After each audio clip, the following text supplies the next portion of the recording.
Babak belur sebelum tempur, akankah timnas Indonesia akan hancur lebur di Piala Asia 2024 nanti? Ya, kalau secara teknis kita memang deg-degser ya. Harap-harap cemas dengan hasil yang didapatkan oleh tim nasional Indonesia sebelum berlaga di Piala Asia 2024 ini. Maklum, setelah kalah 5-1 lawan Irak di pra Piala Dunia kemarin, kemudian hanya bisa bermain imbang di Filipina, padahal Filipina itu biasanya kita bantai. Kemudian di laga uji coba juga hasil yang kurang memuaskan. Kita kalah 4-0 sama Libya, dan kemudian di pertandingan kedua kita juga masih kalah dari Libya dengan skor 2-1, dan terakhir dengan Iran kita dibantai 5-0. Menurut kabar, padahal Iran di babak pertama itu sekitar menit ke-35 itu hanya bermain dengan 10 orang. Dan Indonesia nggak bisa mencetak gol walaupun Iran hanya main dengan 10 orang.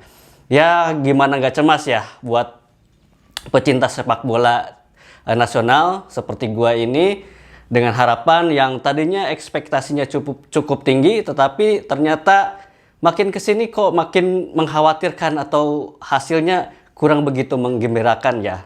Memang teman-teman, kalau dari faktor teknis, kita mungkin boleh dibilang ya agak menjadi pesimis. Tapi menurut gue ya, dalam sepak bola itu ada juga yang namanya faktor non teknis yang bisa merubah keadaan atau merubah hasil akhir dari sebuah pertandingan. Setidaknya gue punya dua faktor teknis yang mungkin bisa berbuah manis buat tim nasional Indonesia nanti ketika berlaga di Piala Asia. Nah, apa kedua faktor non teknis itu? Yuk kita bahas di video kali ini.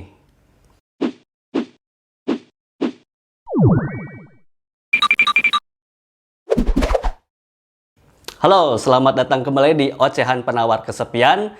Kali ini gua bakal ngoceh tentang tim nasional Indonesia yang bakal bertanding di Piala Asia 2024. Indonesia masuk lagi Piala Asia setelah mungkin hampir 15 tahun ya. Terakhir itu tahun 2007 kita mengikuti Piala Asia. Dan tahun 2007 itu kita sebagai tuan rumah bersama Vietnam dan Thailand atau Malaysia kalau nggak salah ya. Nah, tapi dengan euforia yang kita kembali masuk lagi ke Piala Asia, ternyata dalam beberapa pertandingan terakhir menjelang kita akan tempur di Piala Asia, justru kita babak belur sebelum tempur sesungguhnya di Piala Asia. Ya akhirnya memunculkan kekhawatiran, jangan-jangan nih udah dari babak uji coba aja udah babak belur, gimana nanti pas waktu pertandingan sesungguhnya mungkin bisa jadi hancur lebur. Dalam video kali ini gue akan mencoba membahas faktor non teknis yang mungkin bisa menjadi salah satu faktor yang akan berbuah manis bagi tim nasional Indonesia ketika berlaga di Piala Asia 2024. Ya sebenarnya ini agak ngayal babu ya, agak berharap-harap ya, boleh dibilang mimpi di setengah bolong lah, mengharapkan faktor teknis menjadi sebuah faktor ataupun kunci biar kita bisa lolos ke fase berikutnya di Piala Asia 2024. Tapi teman-teman sekalian, banyak sekali ya kalau di sepak bola, kalau gua perhatiin, faktor non teknis ini juga banyak terjadi di sepak bola. Contohnya misalkan gini nih.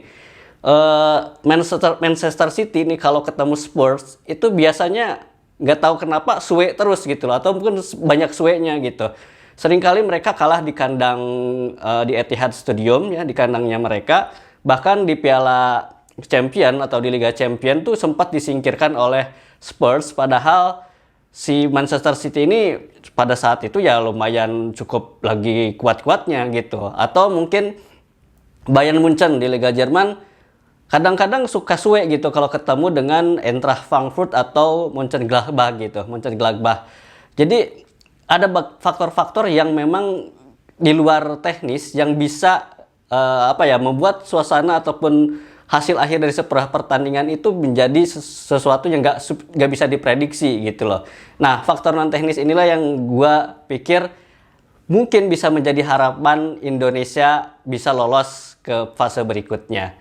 Nah, yang pertama kalau gue catat ya adalah Indonesia itu punya sejarah di mana dalam keikutsertaannya Piala Asia itu nggak pernah kalah di pertandingan perdananya mereka gitu. Dari mulai tahun 96, terus kemudian 2000, 2004, dan terakhir 2007, di pertandingan perdana Indonesia tidak pernah kalah. Nah, uniknya teman-teman sekalian, Indonesia di pertandingan perdana ini selalu ketemu dengan tim dari Timur Tengah. Di tahun 1996 kita bertemu dengan tim Kuwait. Padahal Kuwait itu pas waktu itu ya, itu adalah juara teluk. Ternyata mengejutkan Kuwait dengan gol yang spektakuler dari Widodo Cahyono Putro.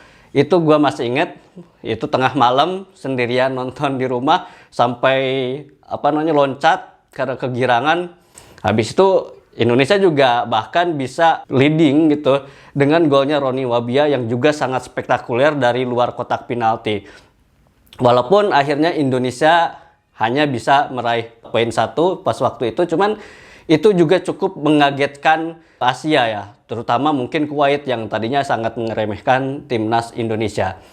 Nah, 4 tahun berselang Indonesia juga ketemu lagi Kuwait, nggak tahu kenapa ini jodoh banget dua edisi Piala Asia yang berturut-turut Indonesia ketemu Kuwait, dan kali ini Indonesia hanya bisa bermain 0-0 tapi dapat poin juga dan tidak kalah di laga perdana. Dan selanjutnya di tahun 2004 Indonesia memenangkan kemenangan pertamanya di Piala Asia, yaitu ketika mengalahkan Qatar. Lagi-lagi tim dari Timur Tengah yang dihadapi Indonesia di pertandingan pertama di Piala Asia, dan skornya 2-1, dan membuat pelatih waktu itu Philippe Troussier ya, yang sekarang melatih Vietnam, itu dipecat oleh Qatar. Dan selanjutnya ketika bermain di Jakarta tahun 2007 Indonesia ketemu juga tim dari Timur Tengah yaitu Bahrain di pertandingan pertama dengan kemenangan 2-1. Jadi unik ya, menurut gue sih ini bisa jadi sebuah statistik yang ada memunculkan harapan di mana Indonesia mungkin setidaknya bisa meraih poin seri di pertandingan pertama melawan Irak nanti, walaupun Indonesia dalam beberapa bulan yang lalu sebelum Piala Asia ini dibantai sama Irak di kandang Irak dengan skor yang sangat mencolok ya, 5-1. Nah, mudah-mudahan ya faktor non teknis ini dan tradisi lakinya Indonesia atau tradisi keberuntungan Indonesia di laga perdana ini bisa terus dilanjutkan di Piala Asia, sehingga Indonesia setidaknya lah bisa meraih poin 1 ketika melawan Irak nanti. Oke, kita lanjut ke faktor teknis yang kedua. Masih ada hubungannya dengan tadi ya, Philippe Troussier. Kenapa? Ini Philippe Troussier ini mungkin sampai sekarang masih berpikir ya, kenapa kok kalau lawan Indonesia itu selalu kalah? Pertama tadi ketika pertemuan pertama mereka dengan Indonesia itu adalah ketika dia menjadi pelatih Qatar di Piala Asia 2004. Dan itu dikalahkan sama Indonesia, dan itu kekalahan yang sangat mengejutkan karena Qatar pas waktu itu juga sedang membangun sepak bolanya dan mungkin kepercayaan diri mereka sedang tumbuh ya untuk menjadi salah satu kekuatan sepak bola di Asia. Ternyata sama Indonesia yang notabene mungkin tidak diperhitungkan malah kalah 2-1. Nah, dalam beberapa bulan ke belakang Philippe Troussier juga mengalami mimpi buruk yang sama ketika menghadapi Indonesia, tepatnya di Piala ataupun di SEA Games 2023 kemarin. Dia kalah lagi sama Indonesia ketika melatih timnas Vietnam U23, walaupun Indonesia itu udah main sekitar dengan 10 orang dari menit keberapa saya lupa, ketika si Arhan itu kan di kartu merah ya, itu nggak bisa mengalahkan Indonesia dan bahkan kebobolan di menit terakhir dan akhirnya membuat Vietnam kalah. Dan kekalahan ini membuat si Pak Hang Seo yang menjadi marah gitu sampai banting kipas anginnya itu. Jadi teman-teman, setidaknya ini ada dua faktor non teknis yang kita bisa mungkin ya sedikit berandai-andai lah. Setidaknya tradisi ini mudah-mudahan masih bisa dipertahankan oleh timnas Indonesia, yaitu di laga perdana ketika melawan tim Timur Tengah, kita nggak pernah kalah.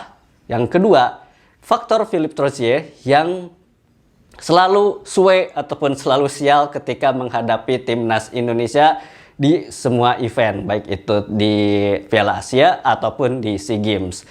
Oke, kayaknya itu aja ocehan gua kali ini.